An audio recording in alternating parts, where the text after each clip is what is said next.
Sometimes you've just got to take a moment to take stock. Where have we been? What's happened? What have we done? What have we got yet to do?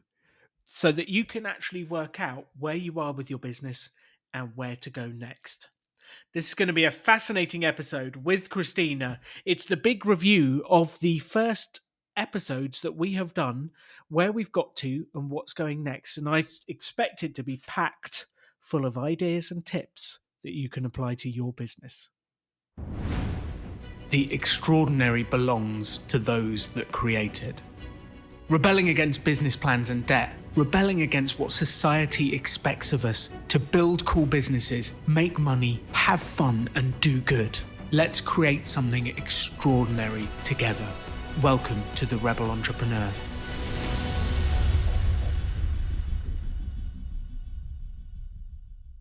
Christina, welcome back to the show. How are you? Thank you, Alan. I am doing well. Excellent. You're back. We've been on a bit of a journey with your business over the time we've been chatting. And I still can't believe this because the first season was 12 episodes. And this all started. I randomly did a Zoom saying, anyone listening to the podcast, come and hang out on my Zoom. And you turned up and asked me a question about marketing. And I was like, I can't answer that in 2 minutes on a Zoom. Should we do a podcast episode about it?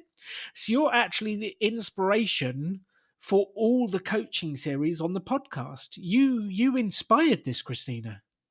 Wow, that's crazy. I mean, yeah, I still can't believe that it just transpired. I was like, oh, yeah, I'll go to this thing because I appreciate this podcast. And then here we are. Here we are, and this is actually 29 episodes later, which is crazy. And what I thought would be really fascinating for the audience listening and for us is like to take stock of what we've learned, where we are, and what is working, what isn't, to then help you plan what's going forwards. And I think what will come out for everyone listening and for us is the things that we are or aren't doing in our business. Because people always say to me, like, oh, how have you done so well at business, Alan? I'm like, well, for many, many years, every week I ran a course on how to run a business. And as I ran that course, I thought to myself, I really need to do this for my business. And I ended up going, okay, I need to actually do this. And there was loads of stuff I never got round to. But I was always focused on what are the key principles? What do I need to be doing? How do I focus on sales? How do I focus on marketing? How do I deliver a good product? And through that process of continually reviewing what are we learning, what are we doing, it helped me to build what has turned into a global movement for entrepreneurship. So that's the hope that this episode will inspire everyone listening and Christina to think about their business. So let's, like, if you could sum up season one in a couple of sentences, what happened in season one, Christina? I think in season one, I just got a handle on the whole thing, because it was all very like stuff was happening for me, but it kind of just it happened. There wasn't a lot of plan. I'd been doing, photography, and I'd been doing a small job here and there. And then I think around when we started season one, it had been really picking up. And so it was kind of unplanned, and it was kind of like, wow, what's happening? And like, oh, maybe I can make this into something bigger. And so then when we started, there was not a lot of, like, my business wasn't a business so much, like there wasn't a lot of structure, there wasn't a lot of planning, there wasn't a lot of like a marketing routine or things that were being done regularly. Yes. There's basically zero marketing.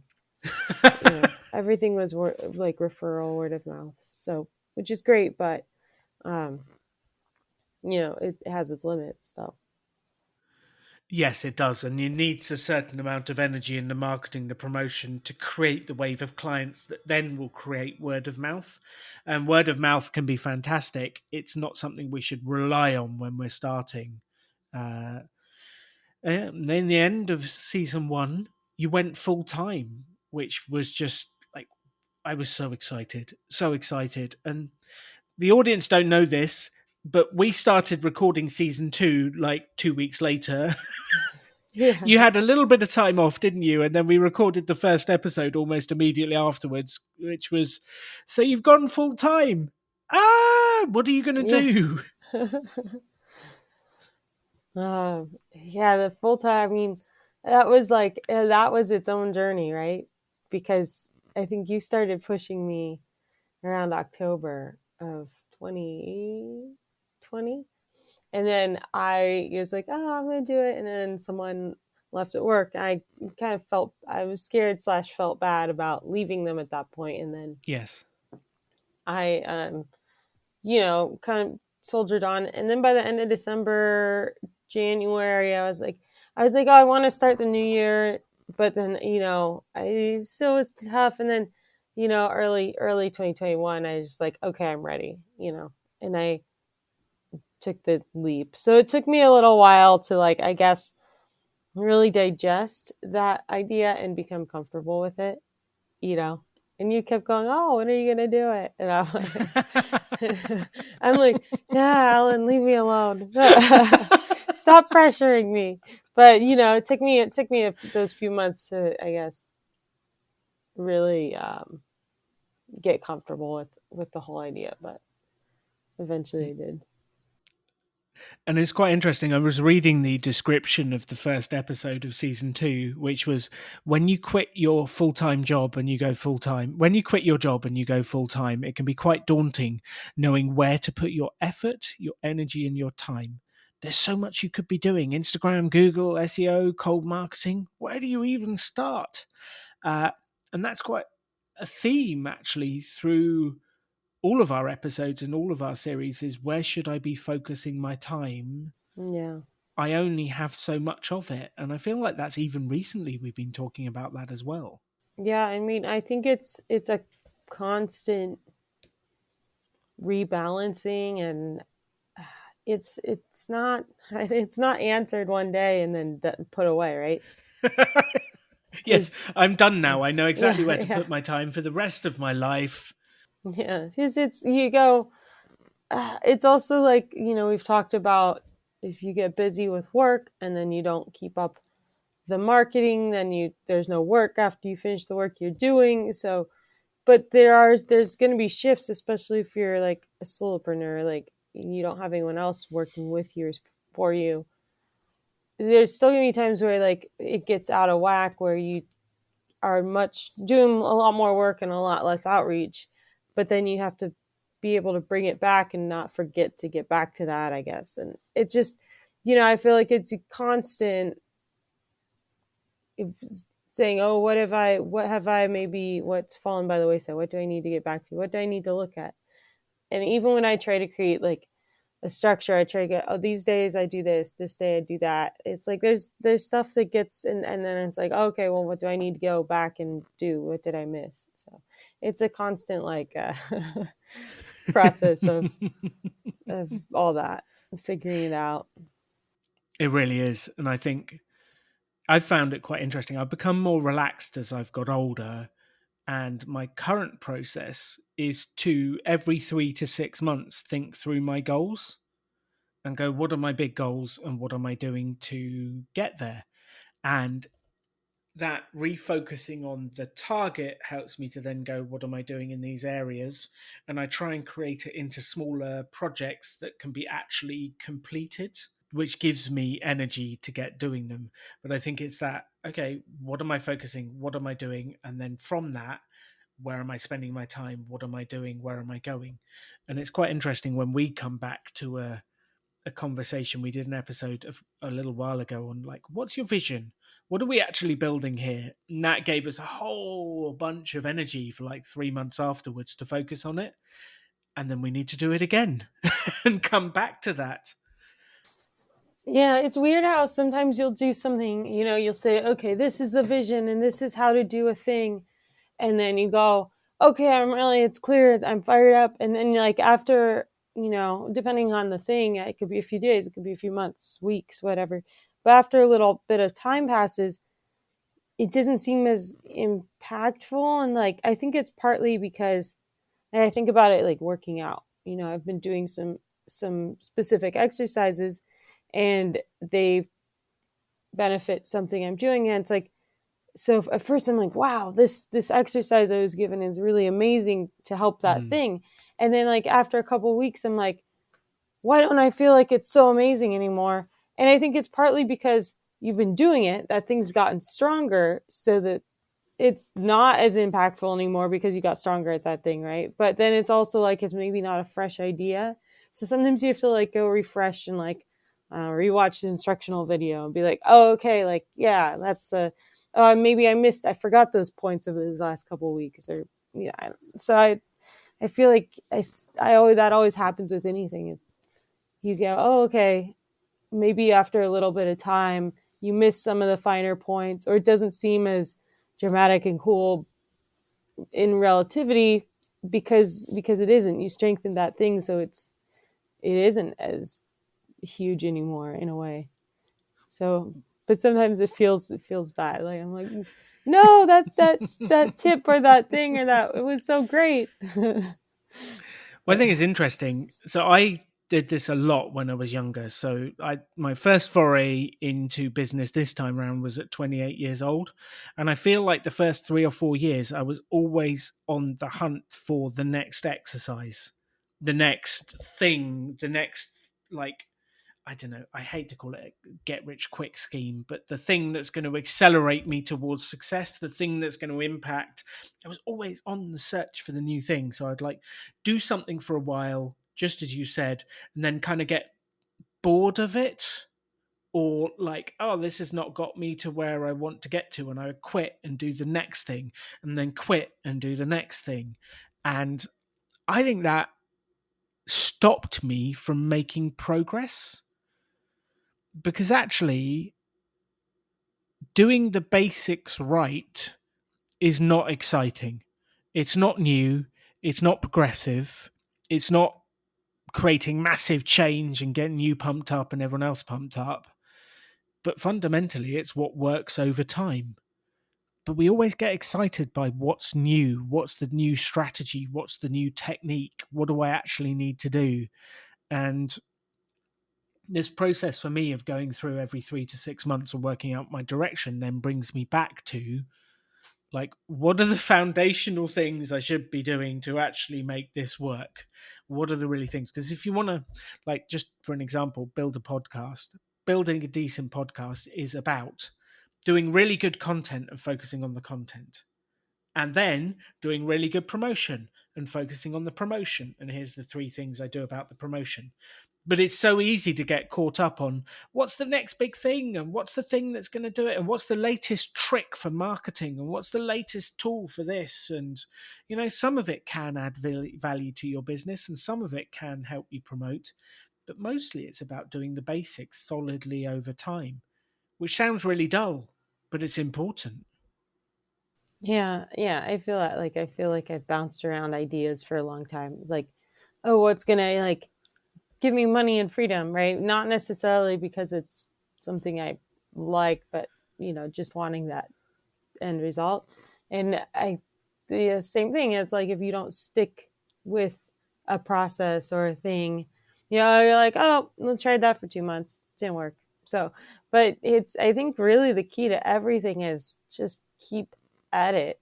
I think we all give up too easily. I think our culture likes to show the results, but doesn't show what went into it, how much time went into it. Oh, yes. Yeah. So, it's I think really, and I've bought into a number of courses and this and that over the years. And again, I think it's like any of those courses, really, at the end of the day, the information is all the same. When you distill it down, it's the same stuff, but you have to actually implement it, do it, and keep doing it. And I think it's fun to watch a video series telling you, how to make money off Facebook ads, but it's another thing to do that, actually do it and get clients and it's all the same. At the end of the day, you have to do the thing and repetitively keep doing it. So, you know, I guess we just have to find that at some point.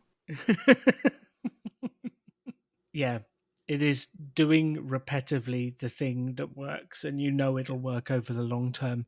But helping yourself turn it into a habit to make it happen repetitively is actually, this is the really hard part. And I think one of the things my wife and I repeat to each other is quite a lot of this stuff is simple. Like getting to financial independence is about spending less, working on earning more, and then investing the difference. And the basic principles are quite simple once you've got it figured out. But doing it consistently over a decade, that's where it gets tough. But if you do it consistently over a decade, the results are unbelievable, like life changing, phenomenal. But the number of people who will actually follow through over a decade,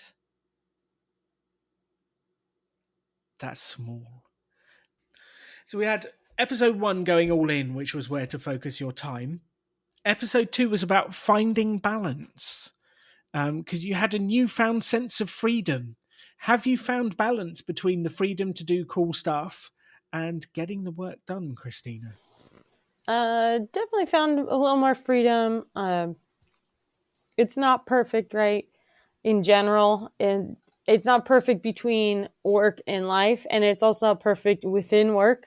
As far as so it's constant rebalancing again, like saying, oh well, I'm missing some stuff, like, but I've been keeping a pretty good schedule as far as work, been trying to like keep a, for the most part, like 9 to 5 structure, which helps say, oh, this is work time, delineates the time.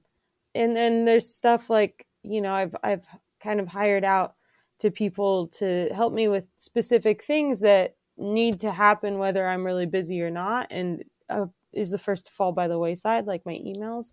So like that's been helpful because those get sent, whether I am crazy busy or not, because me, like that's the first thing that I will stop doing.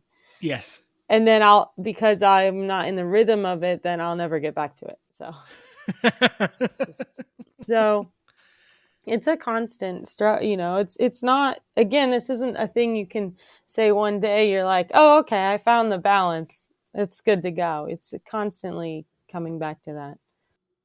Yeah, it's constantly coming back to that. And the only thing that I've found that has really helped me is like the getting things done process of focusing on the projects and the next actions, and then scheduling it in the diary, as we would say in England, or as the Americans would say, schedule.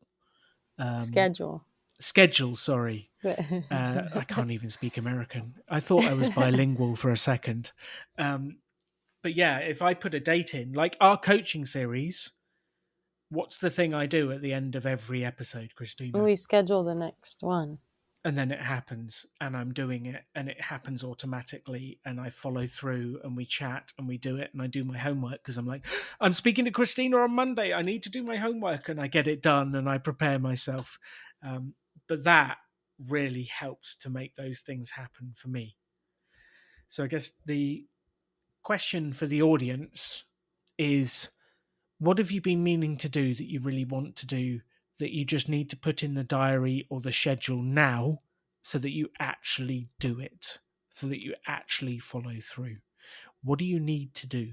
Pause this now and put something that you've been meaning to do in your diary right now. Then we came on to episode 3, which was with Mr. Henry Nicholson. We were having a look through the website. Give us an update. Where is the website? What's happening with it? Is the traffic coming? Has anything happened with it? Or are we still, yeah, where are you with your website? So that's a process, right? So we after the discussion, I think one of the things that was kind of brought up was that the homepage wasn't serving me really so much. It didn't show what I do. So that's been changed, and it's still a process to upload it's basically like a portfolio page now, right? It shows a cover of each different project, and you can click through. So that's still a work in progress. There's projects up there, but there should be more, right? But yeah, it's again, it's like slow, you know, it's I'm trying to focus. I think out of our conversation on that is I'm trying to focus more on small, consistent updates than going all like crazy one day and spending 3 days completely trying to redo everything and Mm. then never looking at it again. So it's one of those things I'm trying to just create like a touch point like every week or so every other week or something and just update a little, add a little. So I am constantly adding like different portfolios on there or even unlisted portfolios because people ask for samples. I just made a video page the other day so that like now there's video on there if you want to see what I've done. Um, which so it's just part of that process, but it is still it's definitely getting fixed up and worked on more over time than it had been at the time when we talked. Because I'm like having had a look at the website. If you want to look with us along, just Google Fresh Print Media or just type in freshprintmedia.com and have a look now. But the homepage with the 4 different portfolios is fantastic. And then you click through and you've got the El Tesoro. The pictures look fantastic. They look really good. Um, I'm really enjoying that. The one thing I've did notice, like you've got kind of the form at the bottom which says planning your next campaign. I do feel like just after the El Tesoro pictures, there needs to be like a couple of sentences about what was the impact of that campaign, what happened, and then like a call to action for your audience.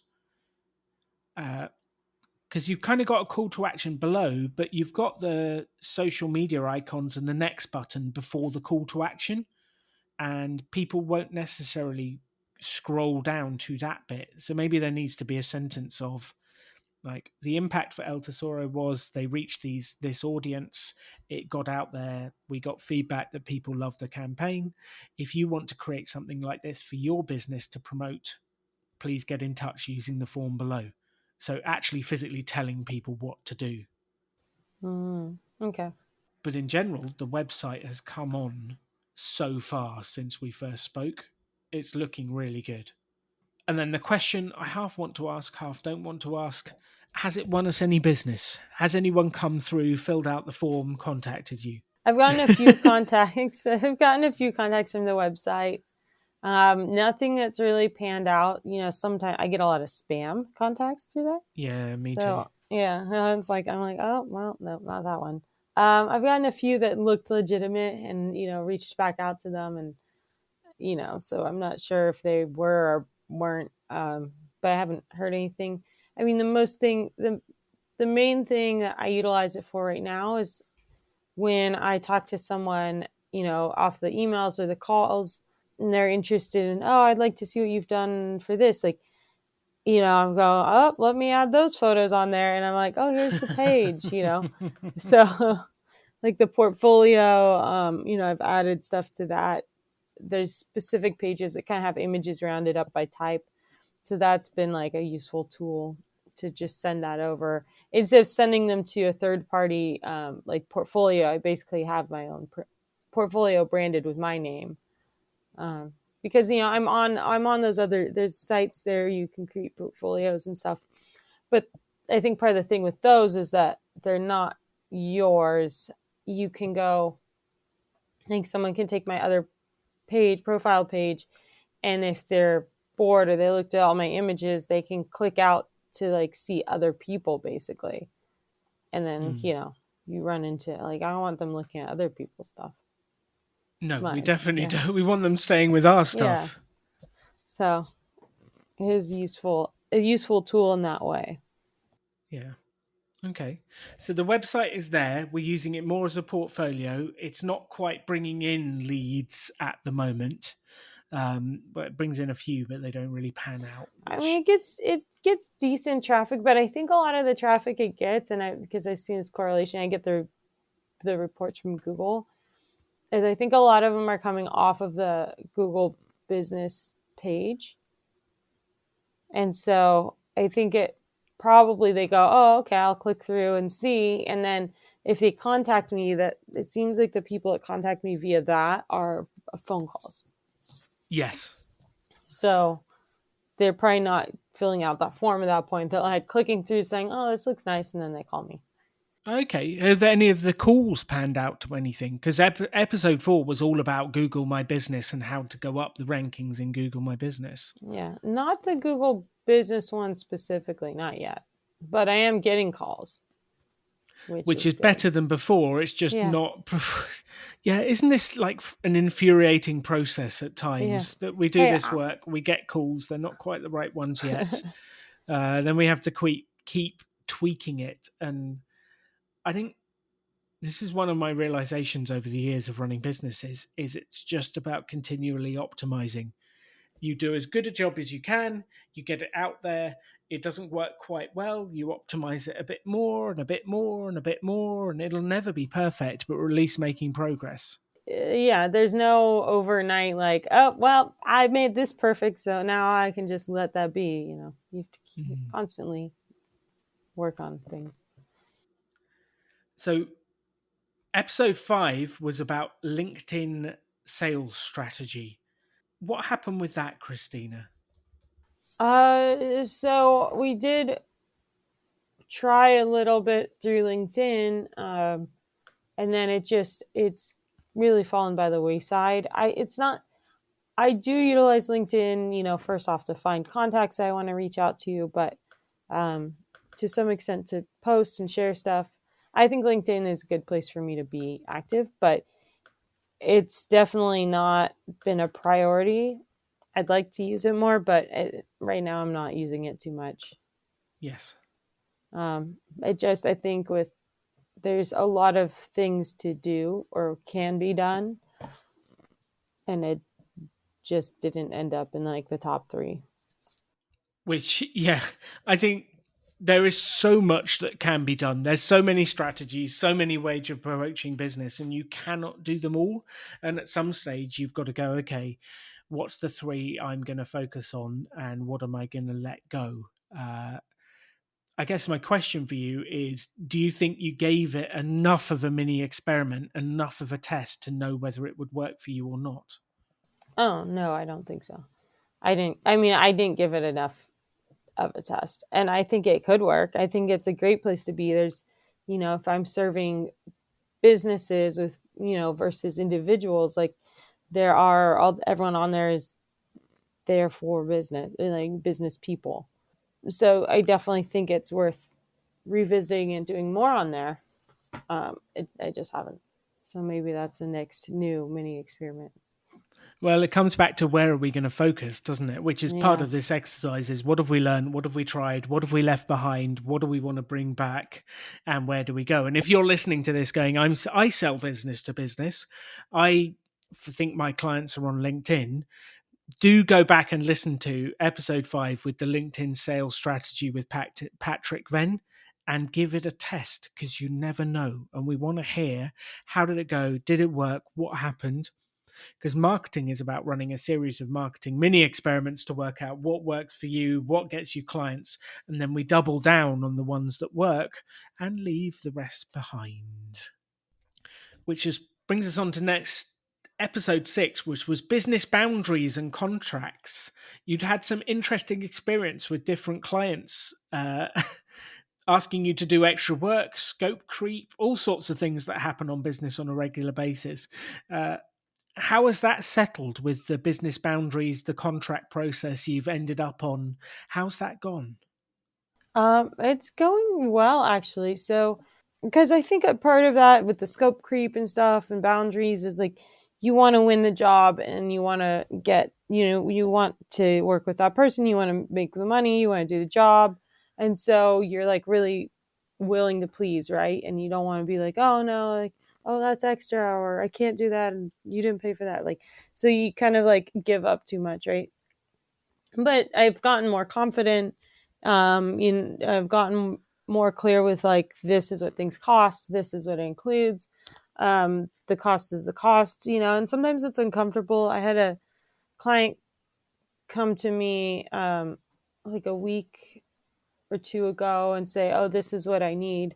And I said, well, this is my rates and it's high. And they wanted me there additional hours. And I was like, well, this is what it costs for those additional hours. Like, this is my rate. This is what it costs. And I felt like it was a lot of money, but I was also like, I don't want to be there photographing random stuff for 6 hours and not get compensated for what I feel Mm-hmm. like I should be compensated. And then they were like, oh, okay. And I was like, hey, sign the contract. And when, I'm like, all right, you just have to like say what the cost is and what they get for it and just stop, like, and be confident.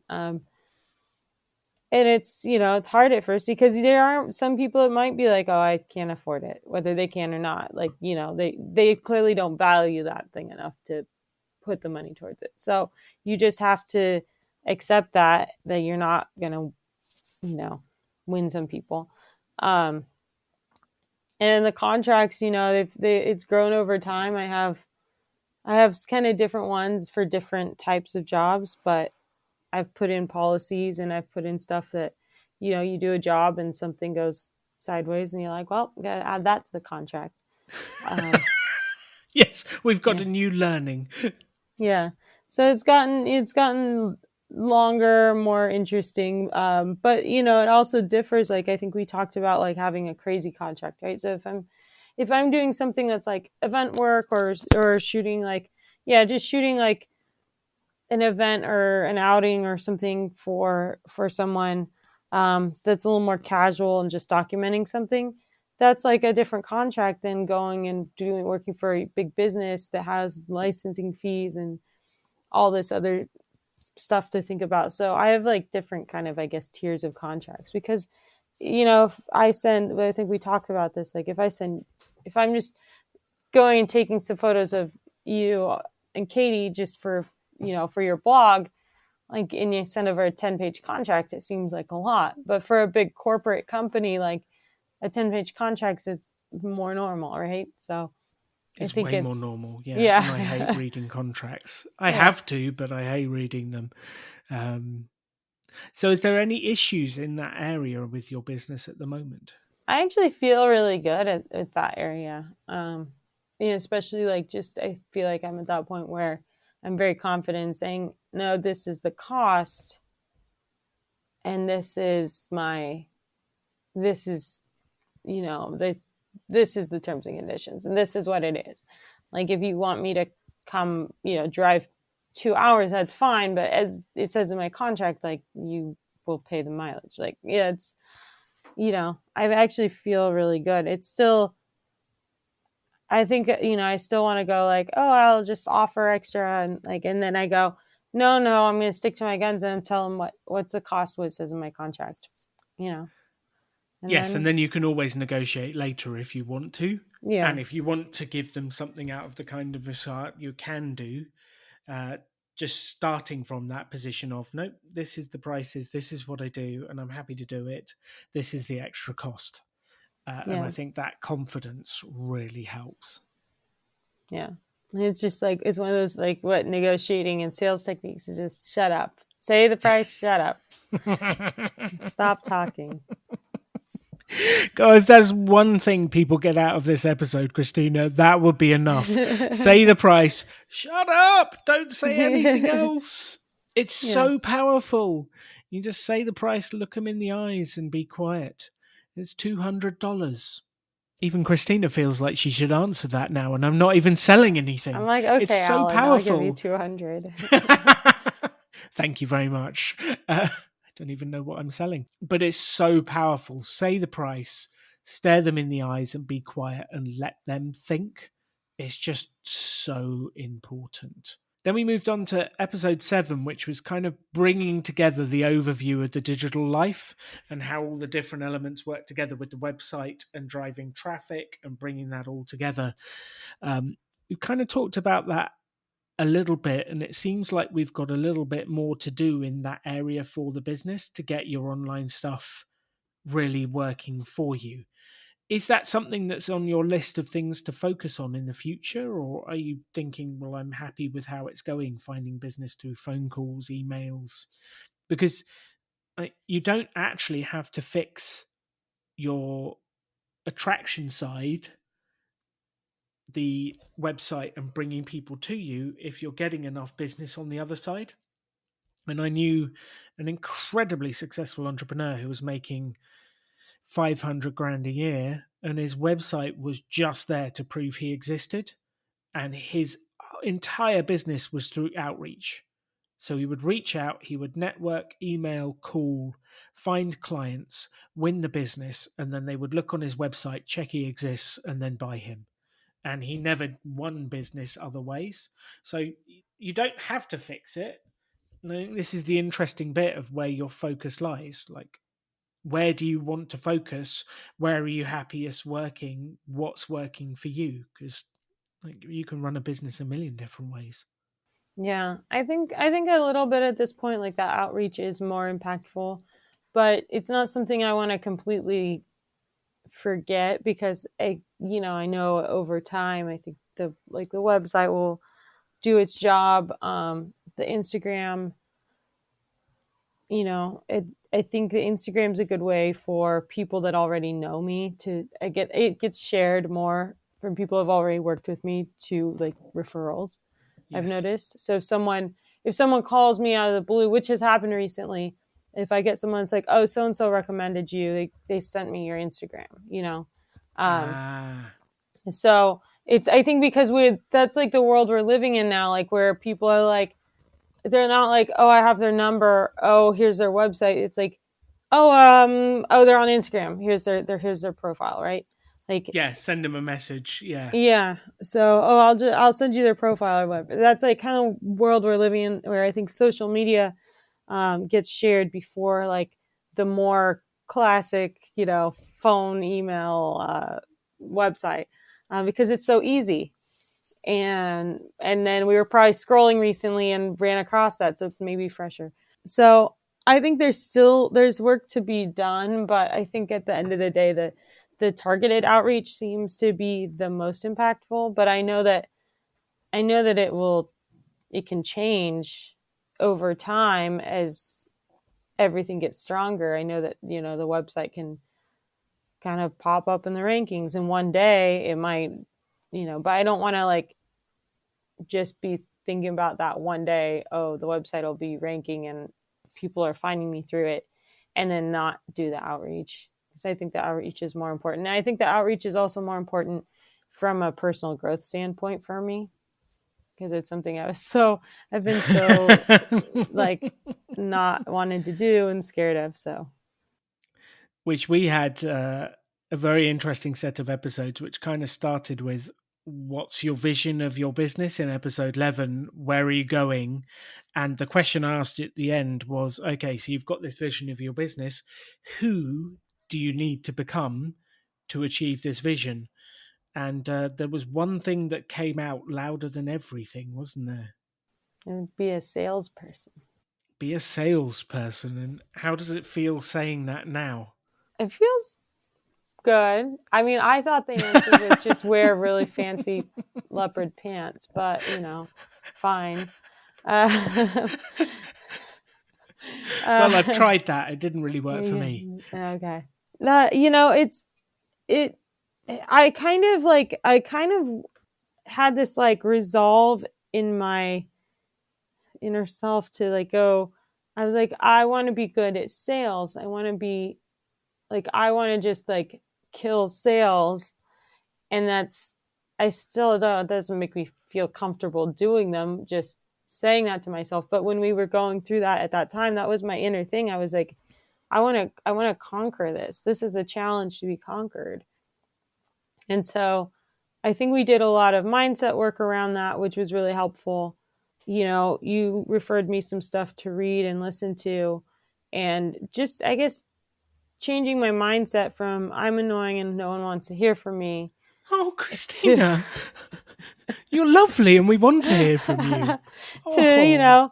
to things like, oh, well, maybe they're bored today and they like talking to someone new is, like it's a procrastinate. I can help them procrastinate through talking to me, just changing all, like giving myself new narratives, I think. And you know, and it's not perfect, but I do feel infinitely more comfortable now. And I've been like, I've had actually some responses recently from the emails I've been sending, and I call the people or I set up calls and we talk, and it's gone really well. There's even things like where we connected, where we both personally knew certain places or people, and so it's been really pleasant. So, I think it's getting a lot easier. Yeah, that's like a lot. I just kind of went through this whole process right there instead of just but yeah, I think it's been a big process and it's still going, but I really do want to be good at it just as a personal challenge, not even for the business, but as a personal challenge, because it's like so terrible. They say do things that scare you, right? Well, I genuinely believe that learning sales will help anyone. And it helps you on two sides. One, it helps you with your confidence, it helps you to approach people, it will completely change your outlook on life. And two, it helps protect you from other people selling to you. So if you know what the sales process is and how it works, when someone else does it to you, you can see it happening, and then you've got a conscious choice of where you want to go with it, what you want to do with it. And Katie and I very recently went on a training course that is famous for being very culty, and they Oh, use yes. some very strong sales tactics, very strong sales tactics. But having been heavily trained in sales, like I'm a black belt in sales by now. It doesn't mean I'm great at it. It just means I've learned all the techniques and I still use them. And I could see what they were doing. And Katie felt very pressured to do it, and I'm like, that's just them using this technique, and that's what that's creating, and let's put all that to one side and actually decide what we want to do. So I Yeah. think sales is so powerful on both sides. If you want to buy less stuff, learn how to sell. If you want to sell more stuff, learn how to sell. If you want to be more confident, learn how to sell. And we actually did like episode 12 to 16. We had learn how to sell, developing sales skills, how do you actually begin to sell, strategies for confident cold calling. And you had some fabulous strategies for nervous cold calling that you were employing at the time. And then we had how big is your outreach, which that title endlessly amuses me. Um, but it's all about sales, outreach, finding people, connecting. What do you think your biggest learnings from that sales series that's just we've been going through? What's been the biggest thing that struck you? And yeah, I'll ask you a second question afterwards. Biggest thing, I think the biggest thing is, I have it written down here, is it's a mantra, but like I think it's the mindset. It's how you're coming at it instead of going like, "Oh, I'm annoying. No one wants to hear from me. This is just another person trying to sell them, trying to take their money." Like everything I had was like so negative in my head, the narrative, right? So like changing that narrative and um, just saying, we talked about what could go right, like what is, just changing the mindset, and that's partially like I think you just challenged me to like write down all the things that what could go right, like you find those process scramblers, and then I was also reading and watching, and a lot of the things you watch now about sales, because again it's like I think a lot of us think of sales as a sleazy guy in a bad fitting suit trying to sell you a iffy car or something like Glenn Ross, right? It's Like so true. yeah, Alec Baldwin and the Oh always be no. closing, right? That's like what we have A, in our B, head. C, always be Yeah. closing. Are you ready to buy now? Yeah, so it's like what you have in your head is that kind of whole echelon of things. That's because it's been like promoted in the media, and it's like just TV and film over the years. So I think maybe that's that old school hard sell is what you think of, and then you start watching and learning, doing that like YouTube videos and stuff, and you see that selling now, like successful selling, is about helping people and solving problems, and really just you just Yes. have to like keep learning that, watching that, reading that until you brainwash yourself, right? Into like, no, this is what good sales is. It's partially that. It's partially like, I enjoy people. I like meeting new people. I like talking to new people and finding out about them. But like when it comes to like sales, I was like, oh, terrifying. So I'm like, no, now like come at it with all that other kind of new mindset. And also like, I'm just gonna call this person and see what they're about. Like I want to meet them. Like I enjoy talking to random people like in real life. Like why would I not enjoy it in my business? You know? So there's a I love lot that. there's a lot. But I think at the end of the day, it's mindset and saying, why is my mindset like this? And is it negative? Is it about me? Is it about what I think sales is? And where can I go and find evidence that this is wrong? And how can I, write myself a new internal script? Yeah, it's amazing the internal stories we tell ourselves before anything has happened.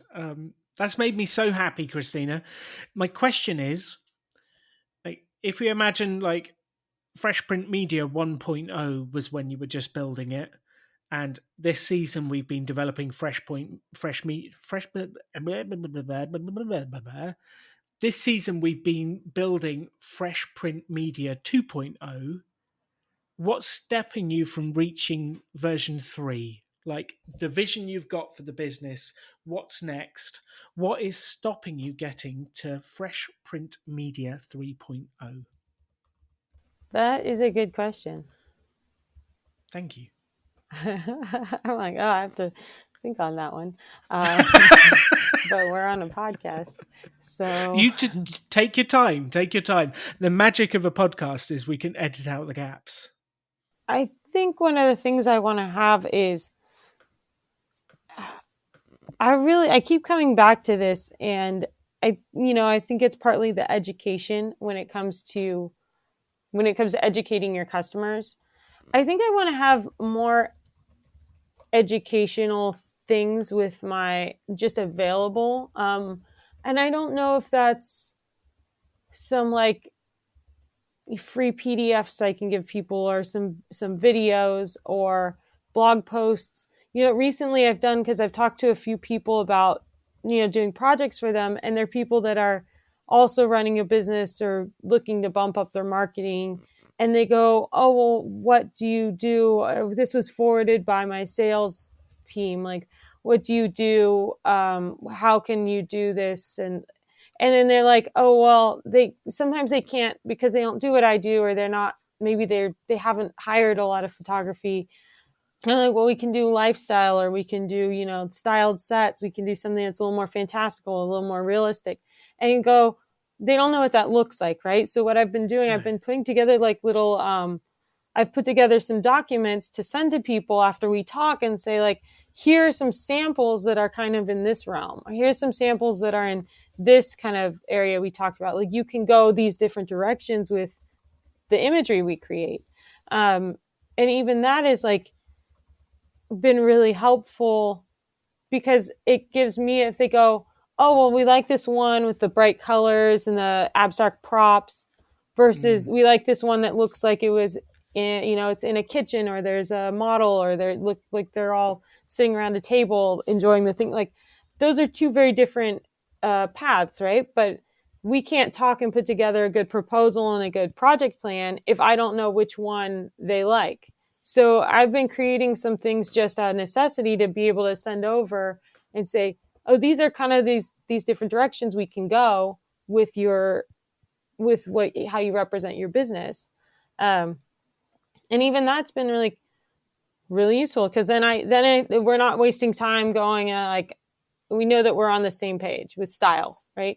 So I think maybe I want to have more stuff like that, where I'm educating people right away when if they want to come through the site, and through Instagram there's some education to like know what to ask for with me. And then when I also have it readily available to myself after we have a conversation, I can be like, here's this blog post I did on this specific topic. And so like, let me know which one you like, or what are your thoughts on this thing? So I don't know. I think I need, and it's just been clear as I've been talking to people on these calls recently. And maybe I need more educational pieces available about what I do and what are the options. I love that. I think that's fantastic because it's actually really hard as a customer to know what you want sometimes. It's like, okay, I want some photographs. And then What I can they go, look like? What do they yeah, I go, do? oh, would you like a lifestyle product or like commercial? Like, yeah, it's like, yeah, do you want lifestyle featuring your product, or do you want creative creative product photography? And people go, well, what are What's those? the What's the difference? What are difference, they? right? Yeah. But if I can send over samples, it's really helpful. Well, it also makes you look very professional. It helps people through the sales process and helps guide them, and it'll get them a better result and you a better result. And I think this is really important for everyone listening is what supportive sales materials do you have that when you have a lead and you're having that discussion, you can show them. Maybe it's like on a screen share, and you show them, okay, here's the 4 types of photography you could do for your product. Or if you're selling coaching, it might be here's the 3 coaching packages, and it's very simple 1, 2, 3. Then you stare them in the eye and say, which one would you like to buy? And that's that very clear material that supports the sales. And that took me years. I was never very good at creating those type of things. We're much better now at Rebel Business School, and we've got very clear packages of what we do, what we sell, how it works. But I think that that's something that not a lot of people create to support their sales materials. And maybe actually this would be a really interesting exercise, Christina, is to think through the sales process and what materials we need to create to help make that as smooth as possible for you and help get the client to a decision that will actually get them what they want. Yeah. Yeah, I I think so. I It's just been clear to me because every time I talk to someone, I'm like, well, I need to put together some samples of what we could do or what's relevant to what we talked about. Um, and now I have some of those, but I'm like, well, there's so much more education that could be done even before that point, right? Where people are going. I'm trying to incorporate some stuff in my Instagram, like in the captions, or I have some infographics that I've been doing. I'm trying to kind of include stuff, and I'm like, well, I think there could be more. I think the website, like right now, for the most part, it's like, here's things I've done. We do photography, but I'm like, there could be more educational elements to like, here's the process, here's what you can do, so I think and I think back to things that I've maybe purchased or services I've signed up for, and the ones that have been the most successful are the ones that told me what they can do for me. They make it as easy as possible for you with here's the guide, here's what you can buy, here's the options. And it's just really easy to then choose, which I love. Whereas if I go, I just want photos, like I just want a photographer, it's like, well, what does that mean? And then it's really difficult to put words around it. Whereas if I have 3 options I can choose from, it makes Yeah, life so much easier. because now the work's been put back on you. You said, "Oh, I need a photographer. Here's one." And then now you're like, "Oh, that was hard. I found one. Got it done." But now they put the work back on you for Yeah. something you're not an expert at to tell them, it's one thing if I say, "Well, do you have reference photos of something you're interested in?" That can be good because sometimes people have seen something and they have Yes. something in I mind. So want that that. helps. Yeah. Yeah, and okay, I know what you're thinking, but if I can even take that off of them and say, what specifically did you like on my site? Or here's a guide, like which of these are you most interested in? I think it is tricky. And this is what I've noticed is like when someone calls me, I'm like, there's so many ways we can go with something, right? Like I'm going like, what is it that you specifically want? But they don't know. They're not an expert at creating images. They No. don't. they just know that they need them, and they saw some stuff that was nice. So I think it's really should be the business owner and the salesperson's job to like say, this is what we can do. This is what I see. This is what I could see doing, but tell me if we're on the right track, you know? Because I why love are that. you putting it back on your customer to do hard work that they're not even like, they don't even know they don't know that area at all. Then the likelihood of them actually doing it and pushing through the sale is so low. I even have it like people say to me, "What exactly do you want?" And then I just stall because I have no idea. Uh, and then they chase me and go, "Have you made a decision yet?" I'm like, "I don't know." Uh, and it becomes really hard. So I love this. So I think there's a clear piece of homework. Are you up for some homework, Christina? Perfect. Uh, I love that. And for those of you listening, there's a clear piece of homework for you as well. So the homework is um, down one side of a piece of paper or electronic notebook or whatever you want to write the sales process. So what happens, like you send a cold email, you set up a phone call, the phone call you discuss this, this, and this happens, then this happens, then that happens. And like, what's the sales process? What are all the steps you go through ideally when making a sale? And then on the other side of the page, I want you to put what are the decisions people are making at these different points. So you have a phone call with them, you're having a chat. What are the decisions? Decision one, like what type of content are we creating? Decision two, what type of style are we doing? Decision three, where are we going to use it and what format does it come in? Is it a banner, a square for Instagram? Is it this? Is it that? What are the choices, decisions that people are walking through? And I think those two sides will be really interesting to look at. And then what we need to do at the end is go, what are the supporting materials we need to create to help people make those decisions easily? And I think everyone listening to this, I think you should be doing this for your business no matter what. I don't care what type of business. What's your sales process? Do they find you on Facebook? Do they visit your website? Do they click through to the product page? What's the sales process?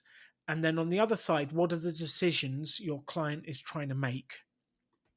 So when they click on your page, are they trying to choose between A, B, and C? Are they trying to choose this? Are they trying to decide what they need, what they want, what they don't want? And then the final part of this picture is what do we need to create to help them make those decisions easily? And I think that's going to really help us think through your sales process, streamline the decisions, and make it easy for your clients to buy from you. Because I'll tell you what, working with some businesses, it's not easy to buy. It's just difficult. It's like, I just need to know what to do. I don't really understand. Help me. And they're like, well, you need to make up your own mind. I'm like, well, I will if I understand. Um, so the easier we make it for people to buy, the easier it will be to actually do it. Um, how does that sound as a process for you, Christina?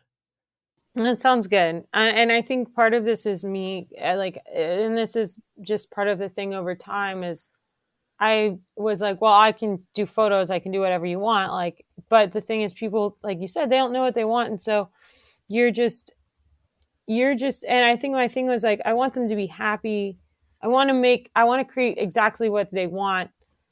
I want them to be happy, but they're coming to you, an expert, to know what to do.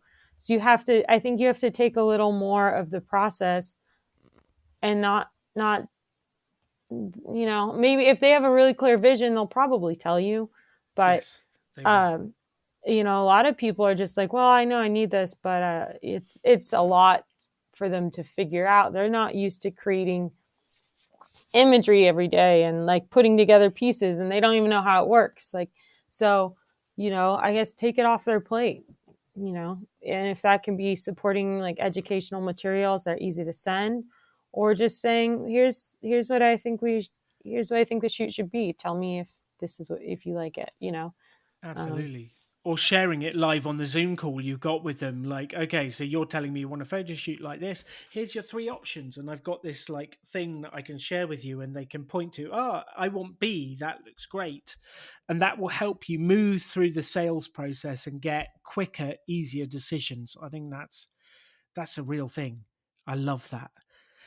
So that's the homework for you, Christina, and for everyone listening. And then we will come back in the next episode. We'll go through what that sales process is, what decisions people are trying to make, and what we need to actually produce to be able to help people make decisions to use Fresh Print Media 3.0 quicker. Christina, do you think I need a summary for everyone listening, or just a close? I mean, I think like we've been summarizing, so I feel like doing another summary seems A waste. redundant. So I will just do a close. Perfect. Rebel entrepreneurs, your homework is to go away and dream up your ideal sales process that makes it easy and fun for you, easy and fun for your customers, and leads to the sales that will allow you to make money doing what you love. Good luck. Come back for the next episode, and let's build your business together. You can have any life you want to. Choose to build something cool. Choose to take action. Choose to work to make your dreams become reality. Stand out. Be different. Be yourself. Be a rebel entrepreneur.